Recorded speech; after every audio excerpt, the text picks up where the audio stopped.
Our world, a vibrant tapestry of interconnected life, is now facing challenges on a scale never before witnessed. From the deepest oceans to the highest peaks, the signs of strain are unmistakable. For millennia, nature has maintained a delicate equilibrium, a symphony of cycles and systems that has allowed life in all its glorious diversity to flourish. But now, that symphony is falling out of tune. The rhythms are disrupted, the harmonies fractured. This is not some distant abstract future. It is the reality of our time, a critical juncture in the story of life on Earth. I have spent a lifetime exploring the wonders of the natural world, and I have seen firsthand both its breathtaking beauty and its profound vulnerability. The changes we are now observing are happening with astonishing speed. The warming seas, the melting ice, the silent disappearance of species.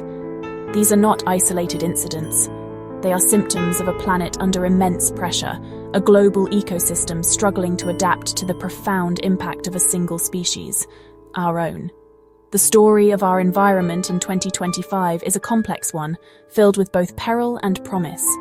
Yet in the face of this immense challenge, there is also hope. Just as we are the cause of this disruption, we also hold the key to its solution. Across the globe, a growing chorus of voices is calling for change. Scientists are providing us with ever clearer understanding, and communities are mobilizing to protect and restore the natural world. This is a story of crisis, yes, but it is also a story of resilience, innovation, and the enduring power of collective action. We must now listen to the warnings our planet is sending us and act decisively and together. In the delicate wetlands of South Australia, a place of extraordinary natural beauty known as the Coorong, a sinister transformation has taken place.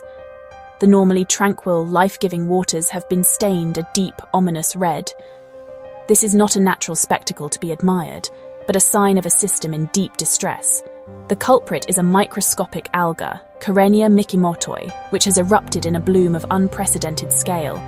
Fed by an excess of nutrients flowing from the Murray River, a consequence of altered land use and runoff, this tiny organism has multiplied to form a vast, suffocating blanket across the water's surface.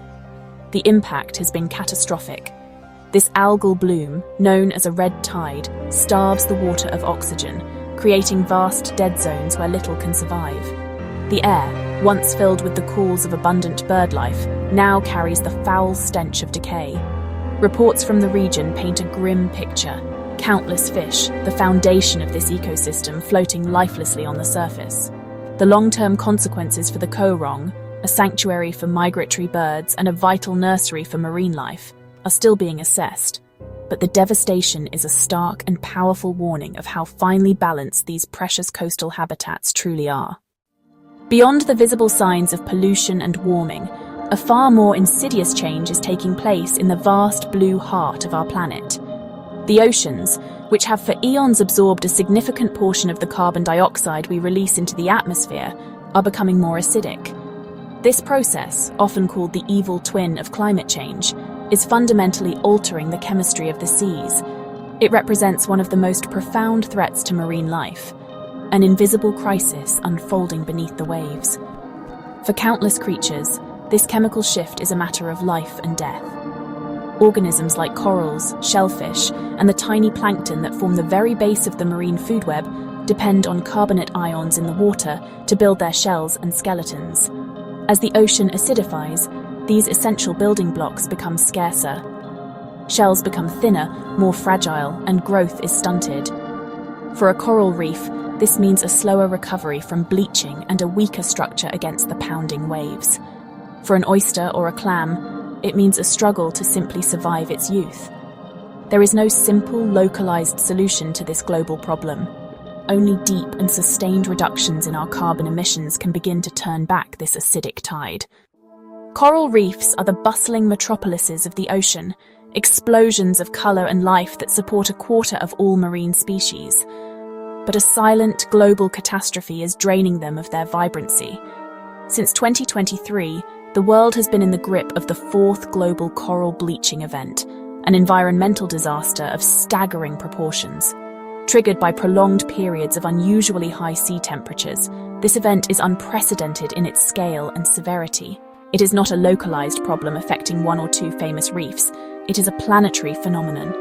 When waters become too warm, the corals expel the microscopic algae, the zooxanthellae, that live within their tissues. These algae are the source of the coral's color and, crucially, its food. Without them, the coral's brilliant white skeleton becomes visible through its transparent flesh, a process we call bleaching. It is a distress signal, a desperate act of survival. If temperatures return to normal quickly, some corals can recover. But with the prolonged marine heat waves we are now witnessing, many are being pushed beyond their limits, starving to death and leaving behind a barren, ghostly graveyard where a vibrant city once stood. The bleaching of our planet's corals is, honestly, a direct symptom of a much larger malady, the persistent and record-breaking fever of our oceans. For months on end, global sea surface temperatures have stayed at levels never before recorded in human history. This isn't just a gentle warming. It's, well, a dramatic and sustained heat wave across vast swathes of the marine world. This excess heat acts as a powerful fuel, intensifying tropical storms and disrupting the delicate ocean currents that regulate our global climate. Life in the sea, adapted to stable conditions over millennia, is struggling to cope with this rapid, relentless change. This oceanic fever is inextricably linked to the rising concentration of carbon dioxide in our atmosphere, which has also soared to new, alarming heights. The blanket of greenhouse gases we've woven around our planet grows thicker each year, trapping more and more of the sun's energy. The oceans have heroically absorbed over 90% of this excess heat, but they're now showing quite clearly the severe strain of this burden. The combination of record heat and record carbon dioxide levels is a double blow, creating an environment that is, sadly, simultaneously too hot and too corrosive for many of the creatures that call the ocean home. Beyond the territorial waters of nations lies a vast realm that belongs to everyone and no one, the high seas. Covering nearly half of our planet's surface, these international waters have, for too long, been a lawless frontier, vulnerable to over-exploitation and environmental degradation. But a landmark achievement in global cooperation offers a new dawn of protection. The High Seas Biodiversity Treaty, a monumental agreement years in the making, is now on the cusp of becoming legally binding international law as more and more nations complete the final step of ratification. The significance of this treaty honestly cannot be overstated. It provides, for the first time, a legal framework to establish large-scale marine protected areas in the high seas, creating sanctuaries where marine life can recover and thrive, safe from destructive activities like industrial fishing and deep-sea mining. It mandates that environmental impact assessments be carried out for any proposed activities in these shared waters, ensuring that precaution, not profit, guides our actions. This treaty is a testament to the power of diplomacy and a shared recognition that the health of our ocean is a collective responsibility, vital for the future of all humanity. In the world of international climate diplomacy, major summits are not isolated events, but the culmination of months, even years, of painstaking preparation. The recent Bonn Climate Summit in Germany served as just such a critical stepping stone. Here, negotiators, scientists, and civil society leaders gathered not to sign a final agreement, but to do the essential groundwork for the much-anticipated COP30 summit to be held in Belém, Brazil. The discussions in Bonn were technical, complex, and crucial, focusing on the two great challenges of our time, finance, and emissions. The central task was to begin shaping a new global climate finance goal, a commitment from developed nations to help developing countries transition to clean energy and adapt to the impacts of a changing climate. At the same time, delegates worked to define the next round of national emissions reduction targets, known as Nationally Determined Contributions, or NDCs. These are the pledges that each country will bring to the table at COP30. The progress, or lack thereof, in these preparatory talks sets the stage and determines the potential for success when the world's leaders finally gather to make their commitments. They are the world's frozen reservoirs, the great white rivers of ice that cling to our highest mountains. Glaciers, for all their immense size and seeming permanence, are among the most sensitive indicators of our planet's health. And they are disappearing at a terrifying rate. In recognition of this escalating crisis, the United Nations has designated 2025 as the International Year of Glaciers Preservation. This initiative is not merely symbolic, it is a global call to action, an urgent plea to focus the world's attention on the profound consequences of this great melt. This international year builds on the momentum of declarations like the one made in Dushanbe, Tajikistan, where nations endorsed a series of actions to protect the cryosphere, the frozen parts of our world. The goal is to raise awareness that melting glaciers mean far more than just the loss of scenic beauty. They mean a direct threat to water supplies for hundreds of millions of people downstream. They mean rising sea levels for coastal communities around the globe. And they mean the disruption of ecosystems that depend on the steady, seasonal flow of glacial meltwater for their very survival. Our modern world is wrapped in plastic. It is a material of remarkable utility, but our disposable culture has turned this convenience into a global scourge.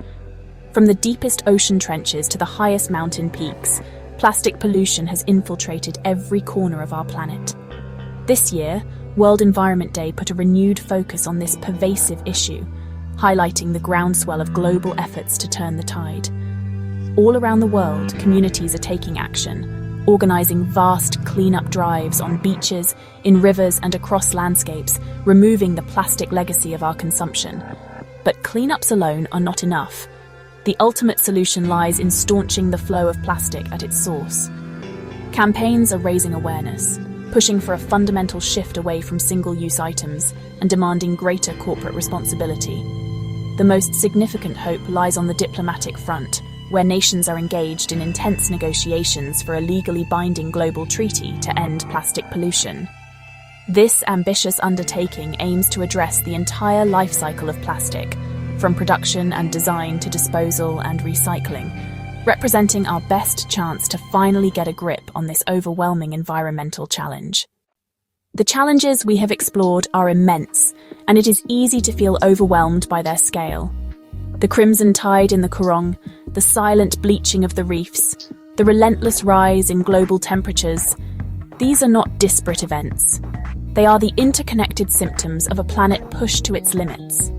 They are the clear, unequivocal feedback from the natural world, telling us that the way we have been living is no longer sustainable. We are at a profound crossroads in our history, a moment that will define the future not just for our own species, but for the millions of others with whom we share this home. But the story of 2025 is not solely one of decline. In the halls of diplomacy, we see nations striving for consensus on protecting the high seas and curbing plastic waste. In the dedication of scientists, we see the pursuit of knowledge that empowers us to act. And in communities around the world, we see a growing commitment to restore and protect local environments. Hope is not found in ignoring the gravity of the situation, but in facing it, and in recognizing the power that we hold together to write a different future. The natural world is astonishingly resilient, and if we give it a chance, it can recover. The choice now is ours.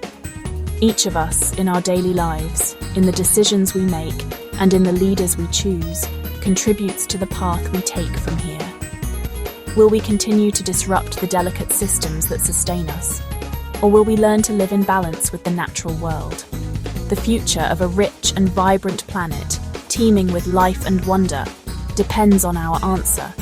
We must find the wisdom and the will to become not a plague upon the earth, but a species in partnership with it. The time for that choice is now.